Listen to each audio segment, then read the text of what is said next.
All right, this is Tahir Benjelloun's The Sand Child. I hope you have a copy and you can read along. This is chapter 17, The Blind Troubadour. We're on page 134 in my copy if you want to follow along. The secret is sacred, but still ludicrous. The man who spoke was blind. He did not seem to have a cane. He just rested his hand on a youth's shoulder.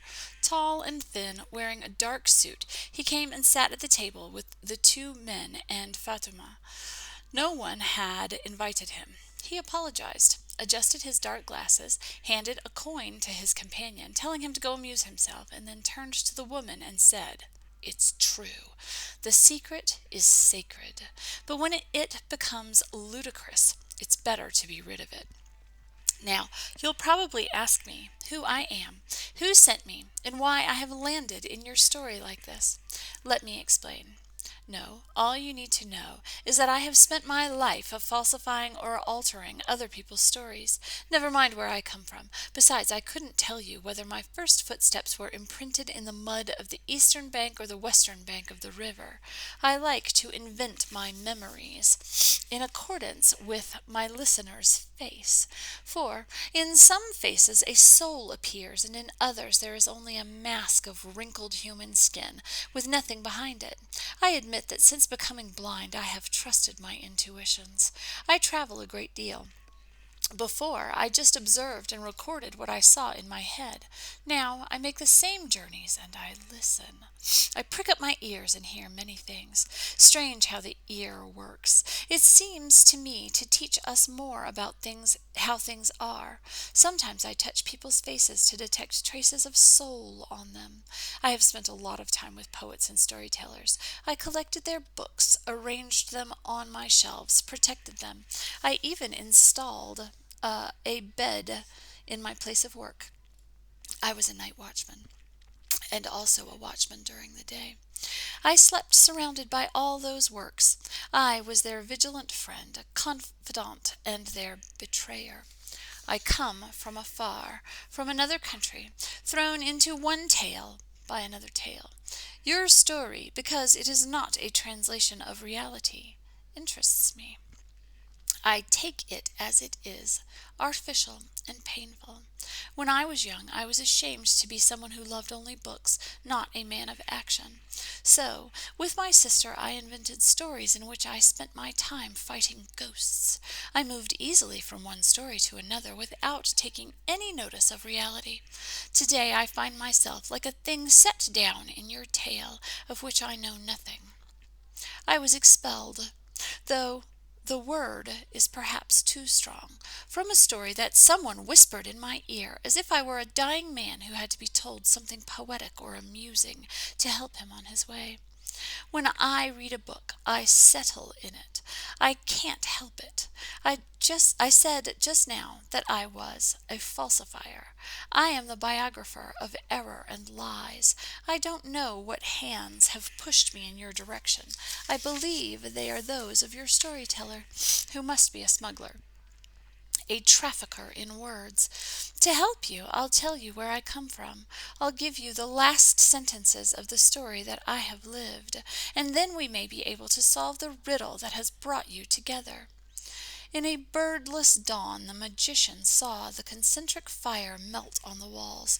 For an instant he thought of taking refuge in the waters, but he realized at once that death was coming to crown his old age and to absolve him from his labors. He walked on the scraps of fire. They did not bite his flesh, but stroked it and flooded it, without heat and without combustion.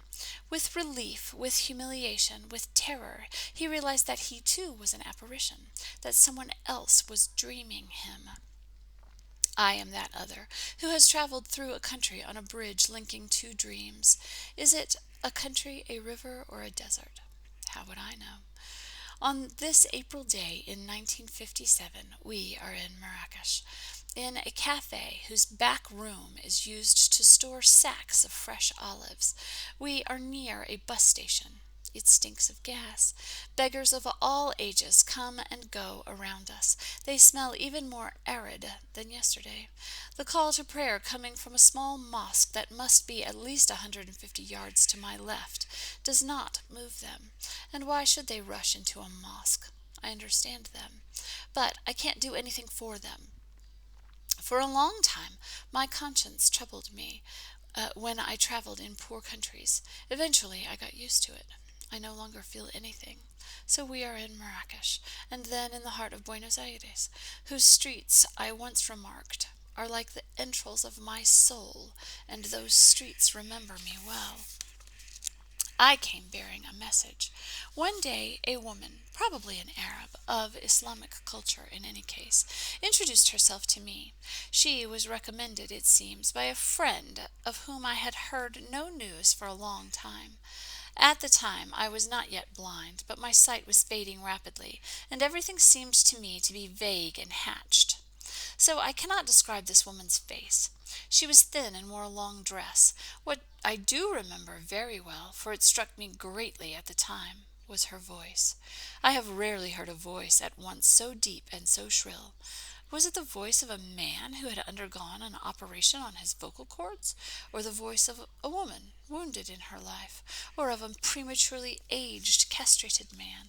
It seemed to me at the time that I had already heard that voice in one of the books I had read, perhaps in one of the tales of the 1001 Nights, the story of a slave girl named Tawadud, who, in order to save her master from ruin, offered to go before the Caliph Harun al-Rashid and answer the most difficult questions set by the most learned men. She was endowed with universal knowledge. If she were totally successful, her owner could sell her to the Caliph for 10,000 dinars. Of course she emerged from the trial triumphant. Harun al-Rashid took Tawadud and her master into his court and rewarded them with several thousand dinars. It is a tale about science and memory. I loved that story, because I too was seduced by the knowledge that slave girl possessed, and felt jealous of her rigor and finesse. Now I'm almost certain that the woman who visited me had Tawadud's voice, yet they were separated by centuries. The slave girl was only 14, the woman much older. Still, all that is nothing but coincidence and chance. I forget what she said to me. I wasn't actually listening to her, though I heard her voice. When she realized I wasn't paying attention to what she was saying, she rummaged in some inside pocket, took out a coin, and gave it to me. This gesture troubled me. She knew my passion for old coins. I felt the coin. It was a batin, a 50-centime piece, a rare coin that had circulated for a short time in Egypt around 1852. The coin I had in my hand was well worn. With my fingers I tried to reconstruct the effigies engraved on each side of it. The date of minting, 1851, was in Indian numerals. I have never understood why the Arabs gave up their own numerals, leaving them to the entire world in order to adopt those Indian hieroglyphics in which the 2 is an inverted 6, the 8 an upside-down 7, and the 5 a 0, and the 0 a mere period. On the front was a man's face, with a delicate mustache, long hair, and rather large eyes. On the obverse was the same design, except that the man no longer had a mustache and had a female appearance. I later learned that the coin had been struck by the father of twins, a boy and a girl, for whom he felt a fierce passion. He was a powerful man, a feudal landlord, and a political leader. This coin was not official currency. He had minted it for his own pleasure, and it circulated only on his own estates. In 1929, in Buenos Aires, we had a 20-centime piece known as the zahir. You are well aware of what this word means. The apparent, the visible. It is the opposite of the batin, which means the inner, that which is buried in the belly. I took a magnifying glass and began to look for some particular sign that might be engraved on one of the sides of the coin. There was a cross, but that had probably occurred by chance in the course of time. The lady observed me in silence. I invited her to sit down on an old leather armchair.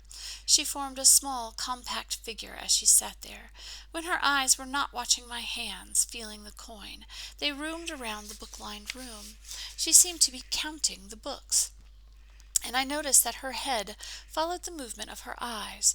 At one point she got up and went slowly to the bookcase at the back to take out a handwritten Koran that one of King Farouk's Coptic ministers had given me on the occasion of a visit to the University of Al-Azhar in Cairo. There was something fragile, at once clumsy and graceful in her step. She turned toward me and said, in rather bad Spanish, "What are you doing with this manuscript in Arabic?" I replied that I like Arabic script and calligraphy and Persian miniatures.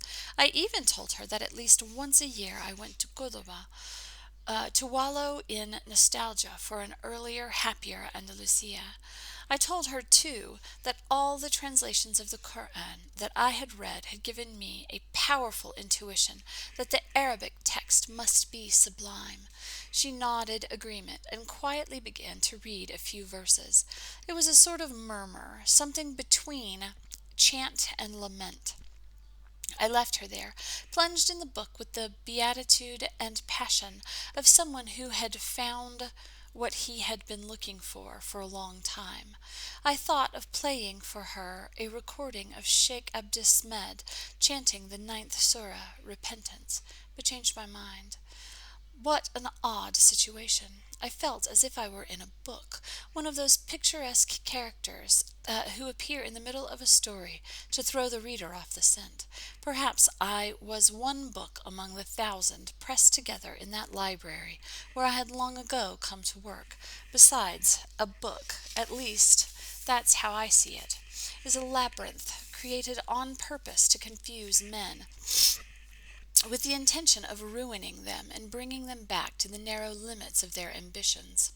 Thus I found myself, on that afternoon in June 1951, shut up in my library with a mysterious lady, holding between my fingers an old coin that had never been used. At sundown the sky became infused with a mauve tinged with yellow and white. I had the sense that this was the face of a happy death. I was not afraid. I already knew that death, or the allusion to it, turns men into objects of value and pathos. I had been acquainted with it in books and dreams. I shut my eyes, and there I saw in a flash the face of a tormented man. In my mind he could only be the father of the lady sitting in my room reading the Koran. After that vision I felt trapped. Not an entirely unpleasant feeling, but I would have preferred to act and not be acted upon. My imagination had to follow without intervening. I told myself that my inventing stories with living people and throwing them into forked paths or houses filled with sand, I had ended up imprisoned in this room with a character, or rather a riddle, two faces of the same, being completely entrammelled into an unfinished story, a story of ambiguity and flight. I sat there, staking my life on heads or tails with the Bettine. An inner voice was telling me, with just the touch of irony required. The morning sun gleamed on the bronze sword, on which there was no longer any trace of blood. Will you believe him? The old man hardly defended himself. I was that old man, a prisoner in a character that I could have shaped if I had stayed a little longer in Morocco or Egypt. So I had to listen to her. The lady shut the Koran and placed it on the table between us. Having the holy book between us like this would make lying impossible, even though she had put it there by pure chance. The lady held out her hand to take back the coin. She examined it, placed it on the Koran, then, in a neutral tone, said, "At the point and place I've come to, I pause for a moment, take off my finery, remove all my skins one by one. Like an onion, I'll peel myself away before you until I come to the ultimate substance, sin, error, and shame." After a long silence, staring at the Koran, she went on, "I've decided to speak today. It is because I've found you at last. You alone are capable of understanding. I am not one of your characters, though I could have been. But it is not an outline filled with sands and words that I present myself to you. For some years now I have been a wanderer, a fugitive. I even think I am wanted in my own country for murder, usurpation of identity, abuse of confidence, and theft of inheritance. What I am looking for is not the truth. I am incapable of recognizing it. Nor is it justice, for justice is impossible. In this book are verses with the force of law, but that don't encompass the woman's point of view. What I'm looking for is not forgiveness. Those who might have given it to me are not alive. And yet I need justice, truth, and forgiveness. I've gone from country to country with a secret desire to die, forgotten, and to be reborn in the shroud of a destiny washed of all suspicion. I've learned to detach my life from places and objects that crumble away as soon as they are touched. I went away, expelled from my past by myself, believing that by moving away from my native country I would find forgetfulness and peace, and that I would at last earn consolation. I have left everything, the old house, the authority that I was condemned to exercise over my family, my books, the lie at the heart of my life, and the endless solitude that was imposed upon me. I could no longer simulate a life that made me ashamed. I admit that up until now I had not understood what she was getting at. I listened to her patiently with curiosity. She knew how to stir within me a tension that kept me riveted to my chair, forgetting time. Before she came, I had felt at loose ends. I was already old, and some of my friends were dead. My sight was gradually fading, irremediably, the doctor had warned me. I prepared myself for solitude and dependency. Her visit, announced by several letters, interested me all the more in that she claimed to have been recommended to me by Stephen Albert, an old friend, long since dead. I found the ruse amusing. She did not know that Stephen was dead, or even who he really was. I had already received letters signed with the name of one of my characters. After all, I invented nothing. I read books and encyclopedias, rummaged in dictionaries, and came back with stories credible enough to please and to soothe the fear of time that each day digs our common grave a little deeper. All my life I had contrasted the power of words with the strength of the real and the imaginary, visible and hidden world. I must admit it gave me more pleasure to venture into the dream and the invisible than into what seemed to me to be violent, physical, and limited. After a long silence in which the lady seemed to be expecting a reply or some encouraging reaction, I said, as if in jest, something terrible, one of the few sentences I remember, which I wrote in 1941. He who throws himself into some atrocious act must imagine that he has already committed it, must impose upon himself a future as irrevocable as the past. I didn't realize that these words were to hurt her, but I was condemning her to continuing the way she was. But what right had I no, by what right had I passed this sentence? I, in my retirement, not far from death, already on the verge of blindness, surrounded by layers of darkness that were slowly advancing to deprive me forever of the day, its light and its sun. Why did I take such pleasure in playing with an old lady's destiny? I had to say something. I couldn't just sit there silent or indifferent. It's strange, but that woman on the verge of ruin awakened in me a memory of desire, and sometimes the memory of a more violent emotion, one stronger than reality itself. How can I explain it? For me, there was more ambiguity in her presence in my room than in the story of her life. I suspected that she had not yet removed all her masks, that she was still capable of playing on both banks of the river. Yes, this desire took me back 30 years. I reconstructed in my mind the stages of desire that I once felt for a woman who came to borrow some books from my library. She was tall, very thin, and graceful. She spoke little and read much. I tried, through the books she borrowed, to guess her character, her secret thoughts and passions. I remember she had read all the available translations of the 1001 Nights. She read Shakespeare in the original. I thought she was training for some artistic career. I knew nothing about her. One day we were alone on a narrow passageway between two shelves. We were back to back, each looking for a book.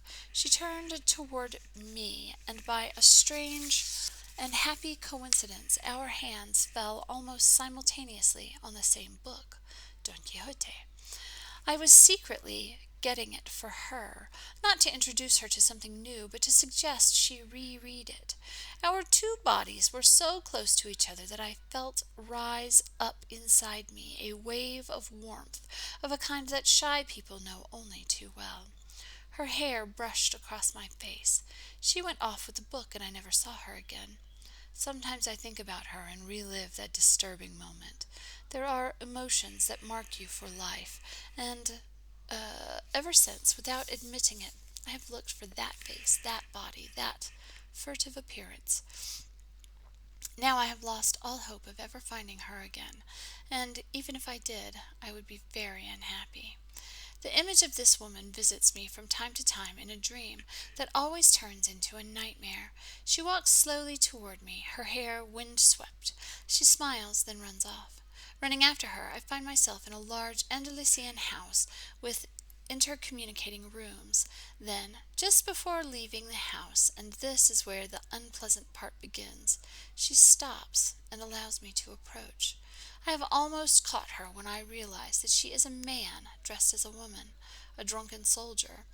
I leave the labyrinth of the house and find myself in a valley, then in a swamp, then on a plain surrounded by mirrors to infinity. Since I lost sight of her, I have had nothing but nightmares. I am haunted by my own books. When you're blind, you live on nostalgia, which for me is a luminous mist, the background of my past. Night falls constantly over my eyes. It is a long twilight. If I praise shadow, it is because this long night has given me back a desire to rediscover and to touch things. I travel constantly. I retrace my step in my dream nightmares.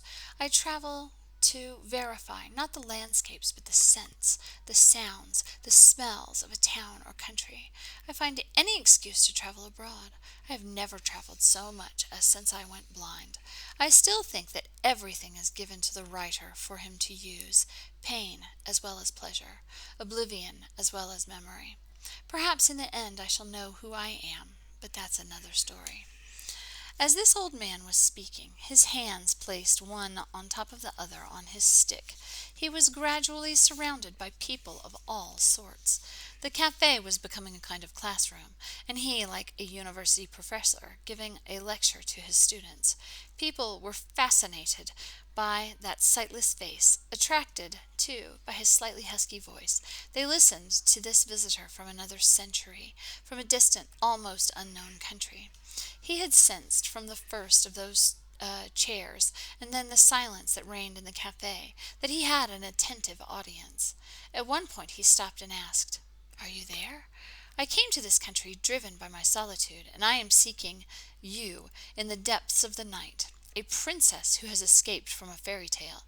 You who are listening to me, if you see her, tell her that the man who was beloved of the moon is there, that I am the secret and the slave, love and night."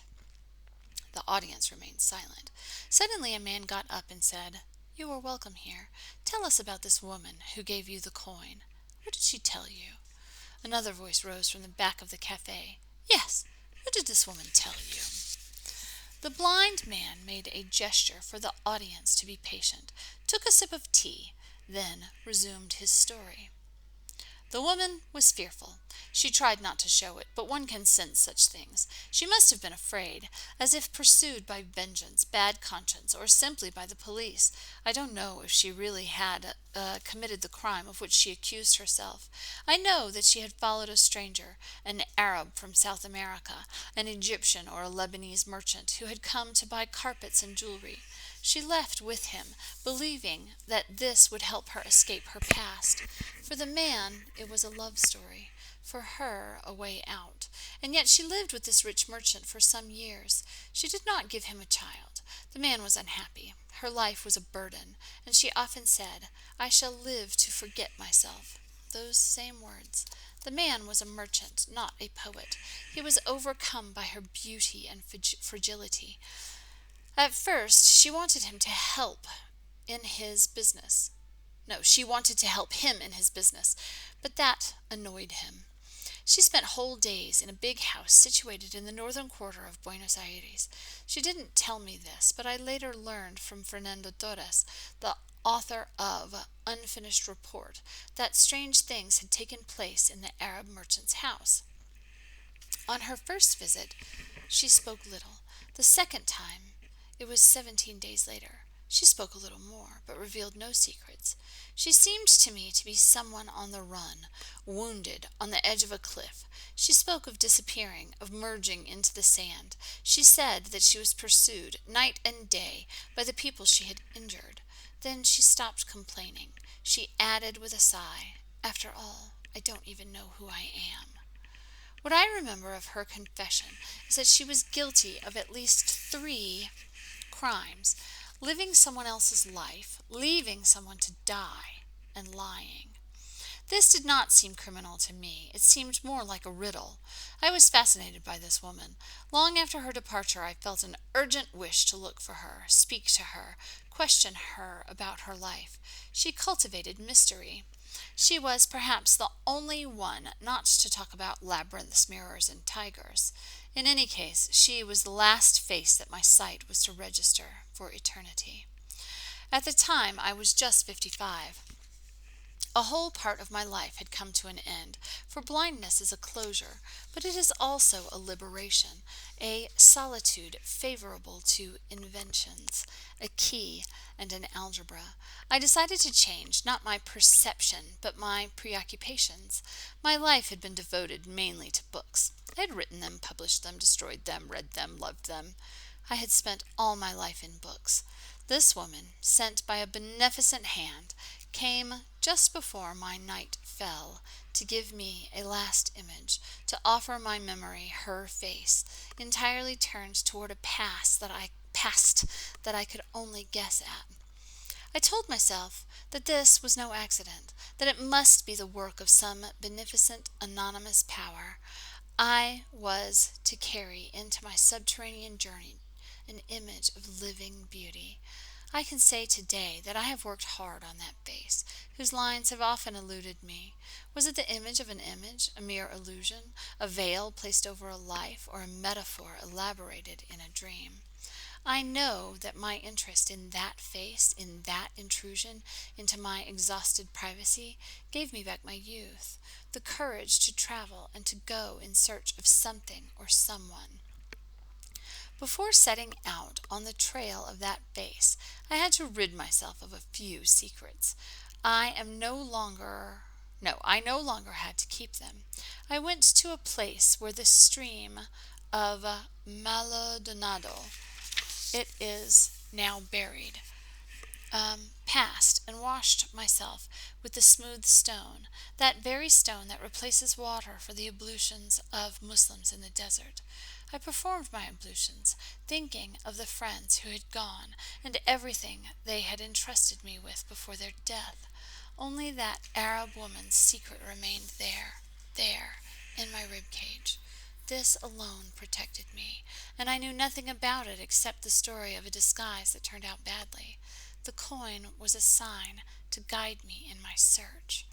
It was while walking recently through the gardens of Alhambra, drowned in the perfumes of fresh soil that had just been dug by the Spanish gardeners for planting roses, that I had a very strong intuition that this face was a soul burdened with torments, and that the journey would have to continue as far as Tetuan, Fez, Marrakesh. There is something of a pilgrimage about this journey. I must carry it out without interruption until I have returned that soul to the peace, serenity, and silence it needs. It is a soul in chains. That woman may have been dead for a long time, but still I hear her voice. It doesn't speak, just whispers or moans. I am accustomed to that pain, and only the soil of this country, its light, its smells, will return it to peace. She would have liked to tell me her story without mitigating the parts of it that she found unbearable, but she preferred to leave me signs to decipher. The first metaphor is a ring containing 7 keys to open the 7 gates of the city. Each gate that opens will give peace to her soul. It was while reading the novel of Al-Mu'asim, an anonymous manuscript found in the 15th century beneath a flagstone of the mosque in Cordoba, that I realized the meaning of this first gift. A storyteller from the far south tried to penetrate these gates, but destiny or malevolence prevented the poor man from succeeding. The second object she gave me was a small clock without hands, made in 1851, the exact year when that 50-centime coin was minted in Egypt. She also gave me a prayer mat, on which is reproduced in a disordered pattern the famous wedding night of the Chosroes and Hirin, a Persian miniature illustrating a manuscript of the Khamsa, the work of the poet Nizami. This meant insolence.